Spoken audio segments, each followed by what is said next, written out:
24 సంవత్సరాలు అయిపోయింది ప్రత్యూష గారు మనందరినీ వదిలి వెళ్ళిపోయి. అయినప్పటికి కూడా వాళ్ళ ప్రేమ తగ్గలేదు. ఎట్ ది సేమ్ టైం వాళ్ళ ఫైటింగ్ కూడా తగ్గలేదు. ఎందుకంటే అక్క ఎలా చనిపోయిందో ప్రపంచం మొత్తానికి తెలుసు. న్యాయం జరగాలి, న్యాయం కోసం ఎంతో దూరమైనా మేము పోరాడుతామని చెప్పేసి వాళ్ళ తల్లి కొడుకులు చెప్పిన విధానం చూస్తే యావత్ తెలుగు రాష్ట్రాల ప్రజలందరూ కూడా అందరూ కన్నీళ్ళు పెట్టుకున్న ఒక సిచ్యువేషన్.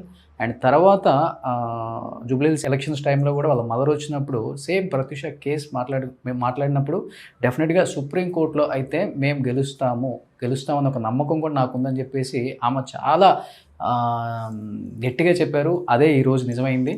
ఎక్కడున్నా కానీ సిద్ధార్థ రెడ్డి లొంగిపోవాలి అని చెప్పి సుప్రీంకోర్టు అల్టిమేట్ జారీ చేసింది. కాబట్టి నిజంగా తల్లి కావచ్చు, అటు పక్కన తమ్ముడు కావచ్చు, చాలా హ్యాపీగా ఫీల్ అవుతున్నారు. అట్ ది సేమ్ టైం ఇంకా జరగాల్సిన న్యాయం ఇంకా బాగా జరిగితే బాగుండన్న ఒక చిన్న వెలితి కూడా వాళ్ళకుంది.